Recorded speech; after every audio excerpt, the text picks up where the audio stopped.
ಅನ್ಯಾಯ ಮಾಡ್ತಾ ಇರೋರು ಯಾರಲ್ಲ, ಹೆಂಗ್ ಪ್ರತಿಕ್ರಿಯೆ ಕೊಡ್ತಾರೆ? ಮುಖ ಎಲ್ಲಿದೆ? ಧರ್ಮ ಅಂತ ಓಟ್ಗಳು 35% ಬೀಳ್ತಾ ಇದೆಯಲ್ಲ, ಆ ಓಟಿನ ಬೆಂಬಲದಲ್ಲಿ, ಆ ಓಟಿನ ಧೈರ್ಯದಲ್ಲಿ ಇಷ್ಟ ಬಂದ ಮಾಡ್ತಾರೆ. ಆ ತರದ ದೊಡ್ಡ ದೇಶದ್ರೋಹಿಗಳನ್ನ ನಾವು ಇವತ್ತು ಅಧಿಕಾರ ಕೊಟ್ಟು ಸರ್ಕಾರದಲ್ಲಿ ತೋರಿಸಿದ್ವಿ. ನಿನ್ನೆಯಿಂದ ನಂಗೆ ನಿದ್ದೆ ಬರ್ತಾ ಇಲ್ಲ, ಎಲ್ರಿಗೂ ಅದೇ ಆಗಿದೆ. ಯಾಕಂದ್ರೆ 3 ಸಲ ಕೆಲಸನೇ ಮಾಡದೆ ಓಟ್ ಹಾಕಿದ್ವಿ. ಇನ್ ಕೇಸ್ ಅವ್ರು ಕೆಲಸ ಮಾಡಿದ್ರು, 3 ಅವಕಾಶ ಕೆಲಸ ಮಾಡಿದ್ರೆ ಕೆಲಸ ಹೇಳ್ಬಿಟ್ಟು ಓಟ್ ಕೇಳ್ಬೋದಾಗಿತ್ತಲ್ಲ. ಯಾಕೆ ಪೊಲೀಸರ ಸಮವಸ್ತ್ರದಲ್ಲಿ ರೌಡಿಗಳಲ್ಲಿ ನೇಮ್ ಪ್ಲೇಟ್ ಇಲ್ಲದೆ ಪೊಲೀಸರಿಗೆ ಯಾಕೆ ಒಂದು 2-3 ಟ್ರಕ್ಗಳು ಕಲ್ಲುಗಳನ್ನ ತುಂಬಿಸ್ಕೊಂಡು ಅಲ್ಲಿ ಬಂದು ನಿಲ್ಲಿಸಿದ್ರು? ಗೂಂಡಾಗಳನ್ನ ಕರ್ಕೊಂಡ್ಬಂದು ಹೊಡ್ಸೋದಕ್ಕೆ ಯಾರು ಅಧಿಕಾರ ಇಲ್ಲ? ಪ್ರಜಾಪ್ರಭುತ್ವದಲ್ಲಿ ನಮ್ಮ ಕರ್ತವ್ಯ, ಎಲ್ಲ ಪ್ರಜೆಗಳ ಕರ್ತವ್ಯ ರಾಜಕೀಯದಲ್ಲಿ ಯಾವುದೋ ಒಂದು ವಿಧದಲ್ಲಿ ಇನ್ವಾಲ್ವ್ ಆಗಿರೋದು, ನಮ್ಮ ರಾಜಕೀಯ ನಿಲುವನ್ನ ಹೊಂದಿರೋದು. ಯಾಕಂದ್ರೆ ಅದು ಪ್ರಜಾಪ್ರಭುತ್ವ ಸಕ್ಷಮವಾಗಿ ಕೆಲಸ ಮಾಡೋದಕ್ಕೆ, ಜನಪರವಾಗಿ ಕೆಲಸ ಮಾಡೋದಕ್ಕೆ ತುಂಬಾ ಮುಖ್ಯ. ಆ ಕೆಲಸ ಅಷ್ಟೇ ನಾನು ಇನ್ಸ್ಟಾಗ್ರಾಮ್ ಅಲ್ಲೋ ಎಲ್ಲೋ ಒಂದ್ ಕಡೆ ಹೇಳ್ಕೊಂಡು ಮಾಡ್ತಾ ಇದ್ದೆ, ಅಥವಾ ಎಲ್ಲೆಲ್ಲಿ ಅವಕಾಶಗಳು ಸಿಗುತ್ತೋ ಅಲ್ಲಿ ಮಾತಾಡಿ ಮಾಡ್ತಾ ಇದ್ದೆ, ಯಾರೋ ಇಂಟರ್ವ್ಯೂಗಳಲ್ಲೋ ಅಥವಾ ಪ್ರತಿಭಟನೆಗಳಲ್ಲೋ. ಇವತ್ತು ನಮ್ಮ ದೇಶದ ನಾಳಿನ ಮೇಲೆ ಆಕ್ರಮಣ ಆಗಿದೆ. ನಮ್ಮ ಇಂದಿನ ಯುವಕರೇ ನಾಳಿನ ಪ್ರಜೆಗಳು ಅಂತ ಹೇಳ್ತೀವಿ, ಇಂದಿನ ಮಕ್ಕಳೇ ನಾಳಿನ ಪ್ರಜೆಗಳು.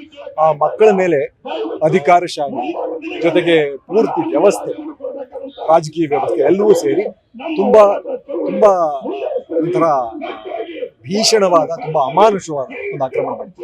ಹಾಗಾಗಿ ಇವತ್ತು ಬರಲೇಬೇಕು ಅನ್ಸುತ್ತೆ, ಅದಕ್ಕೋಸ್ಕರ ಬಂದಿತ್ತು. ಅನ್ಯಾಯ ಮಾಡ್ತಾ ಇರೋರು ಯಾರಲ್ಲ, ಹೆಂಗ್ ಪ್ರತಿಕ್ರಿಯೆ ಕೊಡ್ತಾರೆ? ಮುಖ ಎಲ್ಲಿದೆ? ಮುಖ ತಪ್ಪಿಸ್ಕೊಂಡು ಓಡೋಗ್ತಾ ಇದಾರೆ ಪ್ರಧಾನಿ ಪ್ರಶ್ನೆ, ವಿರೋಧ ಪಕ್ಷದ ಪ್ರಶ್ನೆಗಳಿಗೆ ಉತ್ತರ ಕೊಡದೆ ಓಡೋಗ್ತಾ ಇದ್ದಾರೆ. ಇವರಿಂದ ಏನನ್ನು, ಇದಕ್ಕಿಂತ ಹೆಚ್ಚಿನದನ್ನ ಏನನ್ನು ನಿರೀಕ್ಷೆ ಮಾಡ್ಲಿಕ್ಕೆ ಸಾಧ್ಯನೇ ಇಲ್ಲ.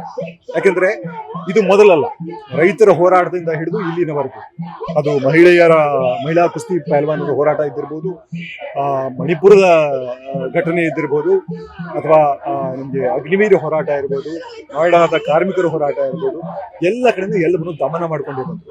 ನಿನ್ನೂ ಅದೇ ಹೇಳ್ತಾ ಇದ್ದೆ, ಅದಕ್ಕೆ ಗ್ಯಾರಂಟಿ ಎಲ್ಲಿಂದ ಬರುತ್ತೆ, ಏನ್ ಧೈರ್ಯ ಎಲ್ಲಿಂದ ಬರುತ್ತೆ ಅಂತ. ಮುಂಚೆ ಎಲ್ಲ ಒಂದು ಯಾವ್ದಾದ್ರು ಒಬ್ಬ ಮನುಷ್ಯನ ತಪ್ಪಾಯ್ತು ಅಂತಂದ್ರೆ ಸರ್ಕಾರ ಬಿದ್ದೋಗುತ್ತೆ ಅನ್ನೋ ಭಯ ಇರುತ್ತೆ. ಹಾಗಾಗಿ ಅವ್ರನ್ನ ಸಾಕ್ ಮಾಡ್ತಾ ಇದ್ರು, ಅವ್ರು ರಾಜೀನಾಮೆ ಕೊಡ್ತಾ ಇದ್ರು, ನಾವು ಜವಾಬ್ದಾರಿ ತಗೋತೀವಿ ಅಂತ. ಯಾಕಂದ್ರೆ ಸರ್ಕಾರದ ತಪ್ಪಲ್ಲ, ಅದು ನಮ್ಮ ತಪ್ಪು ಅಂತ ಒಪ್ಕೊಂಡು ಜವಾಬ್ದಾರಿ ಕೊಡ್ತಾರೆ.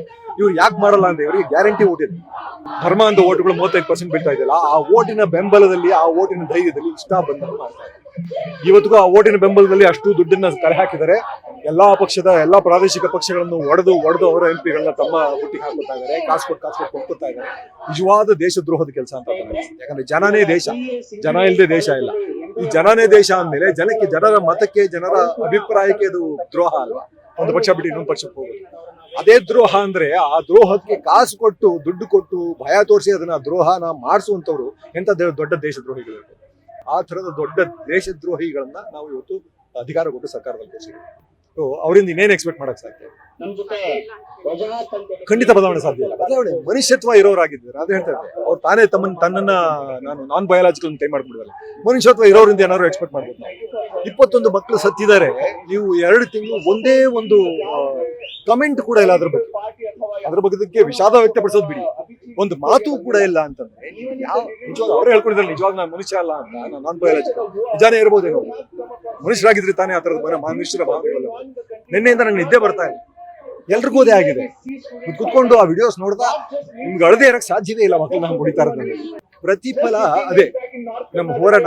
ಈ ಮಕ್ಕಳಿಗೋದೆ ಹೇಳ್ತಾ ಇದೆ, ಹೋರಾಟ ಎಲ್ಲಿವರೆಗೂ ಇರಬೇಕು ಅಂದ್ರೆ, ಒಂದು ಎಲೆಕ್ಷನ್ ಇಂದ ಇನ್ನೊಂದು ಎಲೆಕ್ಷನ್ ವರೆಗೂ ಹೋರಾಟ ಕಂಟಿನ್ಯೂಸ್ ಆಗಿ ನಿರಂತರವಾಗಿರ್ಬೇಕು. ಇನ್ಕ್ಲಾಬ್ ಜಿಂದಾಬಾದ್ ಅದೇನೆ, ನಿರಂತರವಾಗಿ ಚಿರಾಯುವಾಗಿ ಇರಬೇಕು, ಜೀವಂತವಾಗಿ ಉಳ್ಕೊಂಡೇ ಇರ್ಬೇಕು. ಅದು ಈ ತರದ ಭ್ರಷ್ಟರೆಲ್ಲ ಇರ್ಬೇಕಾದ್ರಂತೂ ಒಂಚೂರು ಸೆನ್ಸಿಟಿವಿಟಿ ಇಲ್ದಿರೋ, ಮನುಷ್ಯರೇ ಅಲ್ದಿರುವಂತವ್ರು ಅಧಿಕಾರದಲ್ಲಿದ್ದಾಗ ನೀವು ಹೋರಾಟ ನಿರಂತರವಾಗಿ ಇಟ್ಕೋಬೇಕು.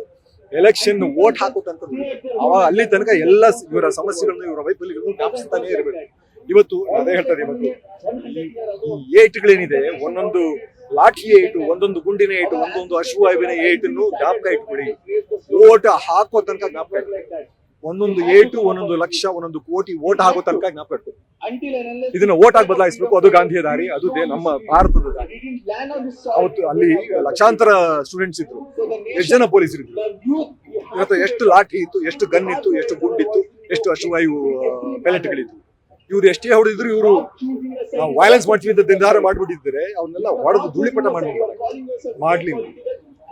ಅದು ನಿಜವಾದ ಧೈರ್ಯ ಅಂತ ನಾನು ಹೇಳ್ತೀನಿ. ಅದೇ ನಿಜವಾಗ್ಲೂ ದುರಂತ ಇದು ಆಗಬಾರ್ದು. ಯಾಕಂದ್ರೆ ಅವ್ರನ್ನ ಆಯ್ಕೆ ಮಾಡೋದು ಜನಸೇವೆ ಮಾಡಕ್ಕೆ, ಆ ಕೆಲಸ ಮಾಡಕ್ಕೆ, ಅದು ಅವರ ಕರ್ತವ್ಯ. ಅವರ ಕರ್ತವ್ಯವನ್ನ ಮಾಡದೆ ಅವರು ಭ್ರಷ್ಟರಾಗಿರೋದನ್ನ ನಾವು ಜಾಗೃತವಾಗಿರ್ಬೇಕಾಗಿದೆ. ಅದು ತುಂಬಾ ಐಡಿಯಲ್ ಸಿಚುವೇಶನ್. ಆಕ್ಚುಲ್ ಆಗಿ ಹಾಗಿರ್ಬೇಕು. ನಿಜವಾದ ಒಂದು ಸ್ವಸ್ಥ ದೇಶ ಅಥವಾ ಒಂದು ಸ್ವಸ್ಥ ಸಮಾಜ ಅಥವಾ ಸ್ವಸ್ಥ ಭಾರತ ಅಂತಂದ್ರೆ ಅದು ನಾವು ವೋಟ್ ಹಾಕಿರೋದನ್ನ ಕಳಿಸಿದ್ರೆ ಯಾವ ಕೆಲಸಕ್ಕೋಸ್ಕರ ಕಳಿಸ್ತೀವೋ ಆ ಕೆಲಸ ಅವ್ರು ಮಾಡ್ಬೇಕಾಗಿತ್ತು. ಅವ್ರು ಮಾಡ್ತಾ ಇಲ್ಲ, ಭ್ರಷ್ಟರಾಗಿದ್ದಾರೆ. ಯಾಕೆಂದ್ರೆ ಅವ್ರಿಗೆ ಬೇಕಾದಷ್ಟು ಸಲೀಸ್ ಮೆಥಡ್ಗಳು ಗೊತ್ತಾಗಿದೆ. ಇವರು ಭ್ರಷ್ಟರಾಗಿರೋದಕ್ಕೆ ಕಾರಣ, ಈ ಸರ್ಕಾರ ಭ್ರಷ್ಟವಾಗಿರೋದಕ್ಕೆ ಕಾರಣ ನನಗೆ ಕಾಣಿಸ್ತಾ ಇರೋ ಮಟ್ಟಿಗೆ ತುಂಬಾ ಸಲೀಸಾಗಿ ಸಿಕ್ಕ ಧರ್ಮಾಂಧ ಓಟು. ನಾವು ಧರ್ಮಾಂಧರಾಗಿ 35% ಜನ ಅವ್ರು ವೋಟ್ ಹಾಕಿದ್ರಲ್ಲ, ಆ ಧರ್ಮಾಂಧ ಓಟುಗಳ ಆಧಾರದ ಮೇಲೆ ಗ್ಯಾರಂಟಿ ಸಿಗುತ್ತೆ ಅಂತ. ಯಾಕಂದ್ರೆ 3 ಸಲ ಕೆಲಸನೇ ಮಾಡದೆ ವೋಟ್ ಹಾಕಿದ್ವಿ. ಇನ್ ಕೇಸ್ ಅವ್ರು ಕೆಲಸ ಮಾಡಿದ್ರು 3 ಅವಕಾಶ ಸಿಕ್ತು. ಕೆಲಸ ಮಾಡಿದ್ರೆ ಕೆಲಸ ಹೇಳ್ಬಿಟ್ಟು ವೋಟ್ ಕೇಳ್ಬೋದಾಗಿತ್ತಲ್ಲ. ಕೆಲಸದಿಂದ ವೋಟ್ ಕೇಳಕ್ಕೆ ಆಗಿಲ್ಲ ಅವ್ರಿಗೆ. ಇವತ್ತಿಗೂ ಹಿಂದೂ ಮುಸ್ಲಿಂ ಅನ್ಬೇಕು, ರಾಮ ಮಂದಿರ ಅನ್ಬೇಕು, ರಾಮನ ಹೆಸರು ವೋಟ್ ಕೇಳಬೇಕು. ಸೊ ಇವರು ಅಯೋಗ್ಯರಾಗಿರೋದಕ್ಕೆ ತುಂಬಾ ಒಳ್ಳೆ ಕಾರಣ ಆಗ್ಬೋದು. ಸೊ ಇವ್ರನ್ನ ಬದಲಾಯಿಸಕ್ಕೆ ತಿದ್ದಕ್ಕೆ ಆಗದೆ ಇರುವಂತಹ ಅಯೋಗ್ಯರಾಗಿಲ್ಲ. ನೀವು ಧರ್ಮೇಂದ್ರ ಪ್ರಧಾನ್ ರಾಜೀನಾಮೆ ಕೇಳಿ ರಾಜೀನಾಮೆ ಕೊಟ್ಟು ಇನ್ನೊಬ್ಬ ಯಾರೋ ಒಬ್ಬ ಎಫಿಷಿಯಂಟ್ ಆಗಿರೋನು ಬಂದ್ಬಿಡ್ತಾನೆ ಅಂತ ಅನ್ಕೊಳಕ್ಕೆ ನಾವು ಸಾಧ್ಯನೇ ಇಲ್ಲ. ಯಾಕೆಂದ್ರೆ ಒಬ್ಬೊಬ್ಬ ಮಿನಿಸ್ಟರ್ ಹಂಗೆ ಇದೆ. ಈ ಕಡೆ ರೋಡ್ ಅಂಡ್ ಟ್ರಾನ್ಸ್ಪೋರ್ಟ್ ಮಿನಿಸ್ಟ್ರು ನಮ್ಮ ಪರ್ಮಿಷನ್ ಇಲ್ಲದೆ ನಮ್ಮ ಗಾಡಿ ಒಳಗಡೆ 20% ಎಥನಾಲ್ ಮಿಕ್ಸ್ ಮಾಡ್ತಾರೆ. ಅದನ್ನ ಕೇಳಿದ್ರೆ ಇದನ್ನ ಗಾಡಿಗಳು ಹಾಳಾಗ್ತಾ ಇದೆ ಅಂದ್ರೆ ಅವೆಲ್ಲ ಆಂಟಿ ನ್ಯಾಷನಲ್ಸ್, ಟೆರರಿಸ್ಟ್ಗಳು ಅಂತ.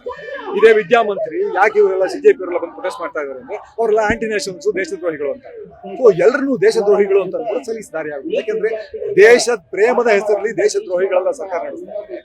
ಊರೆಲ್ಲ ಅವ್ರಿಗೊಂದು ಬೆಂಬಲ ಪಡೆ ಇದೆ. ಜೊತೆಗೆ ಮಾಧ್ಯಮಗಳು, ಮುಖ್ಯವಾಹಿನಿ ಮಾಧ್ಯಮಗಳು ತಲೆ ಮಾರ್ಕೊಂಡು ಹೋಗ್ಬಿಟ್ಟಿವೆ, ಅವರ ಬೂಟ್ ನೆಕ್ಕೊಂಡು ಹೋಗ್ಬಿಟ್ಟಿವೆ. ಅವ್ರು ಅದನ್ನೇ ಚಲಾಯಿಸ್ತಾರೆ, ಇವತ್ತಿಗೂ ಅದನ್ನೇ ಚಲಾಯಿಸ್ತಾ ಇದಾರೆ. ಅಲ್ಲಿ ಬಂದವರೆಲ್ಲ ದೇಶದ್ರೋಹಿಗಳು, ಅವರೇ ಕಲ್ಲು ಹೊಡೆದ್ರು ಮೊದಲು, ಅದಕ್ಕೋಸ್ಕರ ಲಾಠಿ ಚಾರ್ಜ್ ಮಾಡಿದ್ರು. ಯಾರೇನೇ ಹೊಡೆದು ನೀವು ಲಾಠಿ ಚಾರ್ಜ್ ಹೊಡಿ ನೋಡಿದ್ ಗೊತ್ತಾಗ ಲಾಠಿ ಚಾರ್ಜ್ ಮಾಡೋದಕ್ಕೆ ಇವ್ರು ಕಲ್ಲು ಹೊಡೆದಿದ್ದ ಕಾರಣ ಅನ್ನೋದಾದ್ರೆ, ಯಾಕೆ ಪೊಲೀಸರ ಸಮವಸ್ತ್ರದಲ್ಲಿ ರೌಡಿಗಳಲ್ಲಿದ್ರು? ನೇಮ್ ಪ್ಲೇಟ್ ಇಲ್ಲದೆ ಪೊಲೀಸರು ಯಾಕೆ ಅಲ್ಲಿತ್ತು? ಯಾಕೆ ಒಂದು 2-3 ಟ್ರಕ್ಗಳು ಕಲ್ಲುಗಳನ್ನ ತುಂಬಿಸ್ಕೊಂಡು ಅಲ್ಲಿ ಬಂದು ನಿಲ್ಸಿದ್ರು? ಯಾರವ್ರಿಲ್ಲ.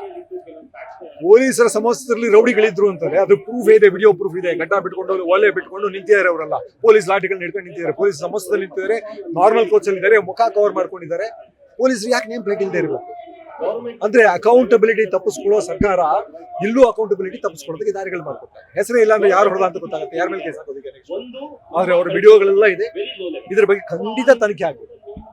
ಈ ಸರ್ಕಾರ ಬಿದ್ರು ಮುಂದೊಂದು ಸರ್ಕಾರ ಬಂದ್ರು ಇದ್ರ ಬಗ್ಗೆ ಖಂಡಿತ ತನಿಖೆ ಆಗ್ಬೇಕು. ಯಾಕಂದ್ರೆ ನಮ್ಮ ದೇಶದ ಭವಿಷ್ಯವನ್ನ ಕೊಲ್ಲೋ ಪ್ರಯತ್ನ. ಆ ಮಕ್ಕಳೇ ನಮ್ಮ ದೇಶದ ಭವಿಷ್ಯ. ನಮ್ಮ ಮಕ್ಕಳನ್ನೇ ನಾವೆಲ್ಲರೂ ಕೇಳ್ಕೋಬೇಕು. ನಮ್ಮ ಮಕ್ಕಳನ್ನ ಹಾಗೆ ಹೊಡೆದ್ರೆ ಬೇಕಿಲ್ಲ. ಏನ್ ಮಾಡ್ತಾರೆ? ನಮ್ಮ ಸಿನಿಮಾಗಳೇ ತೋರಿಸಿ, ದೃಶ್ಯಂ ಅಂತ ಸಿನಿಮಾ ಮಾಡಿದ್ದಾರೆ, ಅದನ್ನ ಸೂಪರ್ ಹಿಟ್ ಮಾಡಿಸಿದ್ವಿ, 3 ಪಾರ್ಟ್ ಮಾಡಿಸಿದ್ವಿ. ಏನ್ ಮಾಡ್ತಂದ್ರ ತಂದೆ ಅವನ ಮಕ್ಕಳನ್ನ ಅತ್ಯಾಚಾರ ಮಾಡಿದವ್ರನ್ನ ಒಬ್ಬೊಬ್ಬರನ್ನ ಕೊಂದ ಹಾಕ್ಬಿಡ್ತಾರೆ. ನಮ್ಗನ್ಸಲ್ವಾ ಅದು? ಯಾರ ಅಧಿಕಾರ ಕೊಟ್ಟರು ಇವ್ರಿಗೆ ನಮ್ಮ ಮಕ್ಕಳಿಗೆ? ಅದು ಶಾಂತಿಪೂರ್ಣವಾಗಿ ಮೆರವಣಿಗೆ ಮಾಡ್ತಿದ್ದ ಮಕ್ಕಳಿಗೆ ಹೊಡೆಯೋದಕ್ಕೆ ಯಾರು ಅಧಿಕಾರ ಕೊಟ್ಟರು? ಗೂಂಡಾಗಳನ್ನ ಕರ್ಕೊಂಡ್ಬಂದು ಹೊಡ್ಸೋದಕ್ಕೆ ಯಾರು ಅಧಿಕಾರ? ಇವ್ರು ಕೊಟ್ಟ ಅಧಿಕಾರವನ್ನ ಗೂಂಡಾಗಳನ್ನ ಇಟ್ಕೊಂಡು ಮಾಡಿಸ್ತಾರೆ ಅಂತಂದ್ರೆ ಇವ್ರಿಗೆ ಆ ಕೆಲಸ ಮಾಡೋಕ್ಕೂ ಯೋಗ್ಯತೆ ಇಲ್ಲ. ಲಾಠಿ ಚಾರ್ಜ್ ಮಾಡೋಕ್ಕೂ ಯೋಗ್ಯತೆ ಇಲ್ದಿರುವಂತ ಸರ್ಕಾರ ಗೂಂಡಾಗಳನ್ನ ಇಟ್ಕೊಂಡು ಲಾಠಿ ಚಾರ್ಜ್ ಮಾಡ್ತಾರೆ. ಎಂಥ ಅಯೋಗ್ಯ ನಾಲಾಯಕ ಸರ್ಕಾರ. ಅವ್ರಿಗೆ ಕೂದೋಗ್ಯಕ್ಕೂ ಯೋಗ್ಯತೆ ಇಲ್ಲ. ಅವ್ರು ಬದಲಾಗೋದ್ರಿಂದ ಖಂಡಿತ ನ್ಯಾಯ ಸಿಗಲ್ಲ. ವ್ಯವಸ್ಥೆ ಬದಲಾಗೋದ್ರಿಂದ ನ್ಯಾಯ ಸಿಗಲ್ಲ. ವ್ಯವಸ್ಥೆ ಬದಲಾಗೋದು ಮುಖ್ಯ ಉದ್ದೇಶ. ವ್ಯವಸ್ಥೆ ಬದಲಾಗೋದ್ರಿಂದಷ್ಟೇ ಏನಾದ್ರೂ ದೊಡ್ಡ ಬದಲಾವಣೆ, ನಾವು ನಿಜವಾದ ಆನ್ ಗ್ರೌಂಡ್ ಬದಲಾವಣೆ ನಿರೀಕ್ಷಿಸೋದಕ್ಕೆ ಸಾಧ್ಯ. ಈ ಹೋರಾಟಗಳಿಂದ ಏನಾಗುತ್ತೆ ಅಂದ್ರೆ ಜನಜಾಗೃತಿ ಮೂಡಿದೆ. ಈಗಾಗಲೇ ಜನಜಾಗೃತಿ ಮೂಡಿದೆ, ಜನರಿಗೆ ಗೊತ್ತಾಗಿದೆ ಇದು ಯಾವ ತರದ ಸರ್ಕಾರ, ಮನುಷ್ಯರೇ ಅಲ್ಲ ಅಂತ ಗೊತ್ತಾಗಿದೆ. ಮಕ್ಕಳ ಸಮಸ್ಯೆಯನ್ನ ಕಡೆಗಣಿಸಿ ಮಕ್ಕಳನ್ನ ಇಷ್ಟು ದಾರುಣವಾಗಿ ಹೊಡೆದು ಹಾಕ್ತಾರೆ ಅಂತಂದ್ರೆ ಇವರಂತ ಸರ್ಕಾರ ಅಂತ ಗೊತ್ತಾಗಿದೆ. ಇದು ಒಂದು ರಾಜಕೀಯ ಅಂತ್ಯ ಕಾಣಬೇಕಾಗುತ್ತೆ. ಎಲ್ಲಾ ಜನ ಚಳುವಳಿಗಳು ಒಂದು ರಾಜಕೀಯ ಅಂತ್ಯವನ್ನ ಕಾಣಬೇಕಾಗುತ್ತೆ. ಯಾಕಂದ್ರೆ ಅಲ್ಲಿಂದನೇ ಮತ್ತೆ ಬದಲಾವಣೆ ಶುರು ಆಗ್ಲಿಕ್ಕೆ ಸಾಧ್ಯ. ಯಾಕಂದ್ರೆ ವ್ಯವಸ್ಥೆ ರಾಜಕಾರಣಿಗಳೇ ಅಥವಾ ನಮ್ಮ ಶಾಸಕಾಂಗ ವ್ಯವಸ್ಥೆ ಇದರ ಕೇಂದ್ರ ಬೇಕು. ಎಲ್ಲಾ ಬದಲಾವಣೆಗಳು ಇಲ್ಲಿಂದ ಶುರು ಆಗ್ಬೇಕು. ಇಲ್ಲಿಂದ ಹೋರಾಟ ತಗೊಂಡೋದು ಅವ್ರ ತನಕ ಮುಟ್ಟಿಸಿ ಆ ಕಡೆಯಿಂದ ಬದಲಾವಣೆ ಶುರುವಾಗಬೇಕು. ಅದು ಈ ಸರ್ಕಾರದಿಂದ. ಯಾಕಂದ್ರೆ ತನ್ನನ್ನು ತಾನೇ ನಾನ್ ಬಯೋಲಾಜಿಕಲ್ ಅಂತ ಕ್ಲೇಮ್ ಮಾಡಿಕೊಂಡು ಮನುಷ್ಯ ಸಹಜ ಭಾವನೆಗಳೇ ಇಲ್ಲದಂತಹ ಒಬ್ಬ ಮನುಷ್ಯ ಅಥವಾ ಒಂದು ಪ್ರಧಾನಿ ಅಥವಾ ಒಂದು ಸರ್ಕಾರದಿಂದ ಇದು ಸಾಧ್ಯ ಇಲ್ಲ ಅಂತಾನೆ ನನಗೆ ಅನ್ಸುತ್ತೆ. ಈ ಹೋರಾಟ ನಮ್ಮ ಕೈಯಲ್ಲಿರೋ ಶಕ್ತಿ ಓಟು. ಅವ್ರ ಕೈಯಲ್ಲಿ ಲಾಠಿ ಇರ್ಬೋದು, ಗನ್ ಇರ್ಬೋದು, ಅಶ್ವ ಇರ್ಬೋದು, ನಮ್ಮ ಕೈಯಲ್ಲಿ ಓಟ್ ಇದೆ. ಓಟಿನಿಂದ ಬದಲಾವಣೆ ಖಂಡಿತ ಸಾಧ್ಯ. ಓಟಿನವರೆಗೂ ಈ ಹೋರಾಟದ ಮಕ್ಕಳು ತಗೊಂಡು ಹೋಗ್ಬೇಕು. ನಾವೆಲ್ಲರೂ ಸೇರಿ ತಗೊಂಡು ಹೋಗ್ಬೇಕು. ಯಾಕಂದ್ರೆ ನಮ್ಮ ಮಕ್ಕಳ ಭವಿಷ್ಯ ಇದರಲ್ಲಿದೆ. ನಮ್ಮ ಮಕ್ಕಳ ನಾಳೆ ಇದೆ, ನಮ್ಮ ದೇಶದ ನಾಳೆ ಇದೆ. ನಿಜವಾಗ್ಲೂ ನಾವು ದೇಶ ಪ್ರೇಮಿಗಳಾಗಿದ್ರೆ ಇದನ್ನ ಯಾವ್ದು ಸಹಿಸ್ಕೋಬಾರ್ದು, ಇದನ್ನ ಯಾವ್ದು ಮರಿಬಾರ್ದು. ಇದನ್ನ ಮರಿದೆ ಒಂದೊಂದು ಏಟನ್ನು ಒಂದೊಂದು ಓಟನ್ನ ಕನ್ವರ್ಟ್ ಮಾಡಿ 1 ಲಕ್ಷ 1000 ಕೋಟಿ ಓಟ್ಗಳನ್ನ ಕನ್ವರ್ಟ್ ಮಾಡಿ ಆಗ ನಿಜವಾದ ಬದಲಾವಣೆ ಸಾಧ್ಯ. ಯಾಕಂದ್ರೆ ಆ ಭಯ ಎಲ್ಲ ರಾಜಕಾರಣಿಗಳಿಗೂ ಬರ್ಬೇಕು. ಈ ಪಕ್ಷ ಆ ಪಕ್ಷ ಅಂತ ಎಲ್ಲ ರಾಜಕಾರಣಿಗೂ ಜನ ಬಡಿದೆ ಹೇಳ್ತಾರೆ, ಜನ ತಂಗಿ ಹೇಳ್ತಾರೆ, ಜನ ವಾಪಸ್ ತಿರುಗಿ ಪ್ರಶ್ನೆ ಮಾಡ್ತಾರೆ, ಅಕೌಂಟಬಲ್ ಮಾಡ್ಕೋತಾರೆ, ಓಟ್ನ ನನ್ನ ಸೋಲಿಸ್ತಾರೆ ಅಂದಾಗ ಮಾತ್ರ ಬರುತ್ತೆ. ಇವ್ರಿಗೆ ಇರೋ ಧೈರ್ಯ ಹೋಟೆಲ್ ಸೋಲ್ಸಕ್ ಆಗಲ್ಲ ಅನ್ನೋ ಧೈರ್ಯ. ವ್ಯವಸ್ಥೆಯನ್ನು ಕ್ಯಾಪ್ಚರ್ ಮಾಡಿದ್ದಾರೆ, ಜೊತೆಗೆ ಓಟ್ಗಳನ್ನ ಒಂದಷ್ಟು ಪರ್ಸೆಂಟ್ ಬ್ರೈನ್ ವಾಶ್ ಮಾಡಿ ಕ್ಯಾಪ್ಚರ್ ಮಾಡಿದ್ದಾರೆ. ಅವರಲ್ಲೇ ಬೇಕಾದಷ್ಟು ಜನ ಹೋರಾಟಕ್ಕೆ ಬಂದಿದ್ದಾರೆ. ಇವರ ಧರ್ಮಾಂಧ ಓಟ್ಗಳನ್ನ ಹಾಕ್ತಾ ಇದ್ದ ಎಷ್ಟೋ ಜನ ಬಂದು ಇವತ್ತು ವಿಡಿಯೋ ಮಾಡಿ ಹಾಕ್ತಾ ಇದ್ದಾರೆ, ನಿಮ್ಮಂತವ್ರು ಓಟ್ ಹಾಕ್ಬಿಟ್ಟು ಎಂಥ ಕೆಲಸ ಮಾಡ್ತಾ ಇದ್ದಾರೆ ನೀವು ಅಂತ. ಸೊ ಬದಲಾವಣೆ ಖಂಡಿತ ಸಾಧ್ಯ ಇದೆ. ನಮ್ಮ ಜನ ಮೂರ್ಖರಲ್ಲ, ತೀರಾ ಮೂರ್ಖರಲ್ಲ. ಎಲ್ಲೋ ಭಾವುಕತೆಯ ಅಲೆಯಲ್ಲಿ ಧರ್ಮದ ಅಫೀಮಿನ ಅಮೂಲ್ನಲ್ಲಿ ಕೊಚ್ಚಿ ಹೋಗಿರ್ಬೋದಷ್ಟೇ, ಮತ್ತೆ ವಾಪಸ್ ಬರ್ತಾರೆ. ಯಾಕಂದ್ರೆ ಎಲ್ಲದಕ್ಕಿಂತ ದೊಡ್ಡದು ದೇಶ ಅವ್ರಿಗೆ. ಸೊ ದೇಶಭಕ್ತರು ಬೇಕಾದಷ್ಟು ಜನ ಇದ್ದಾರೆ, ಅವ್ರು ಖಂಡಿತ ಈ ವ್ಯವಸ್ಥೆಯನ್ನು ಬದಲಾಯಿಸ್ತಾರೆ ಅನ್ನೋ ಭರವಸೆ ನನಗೆ.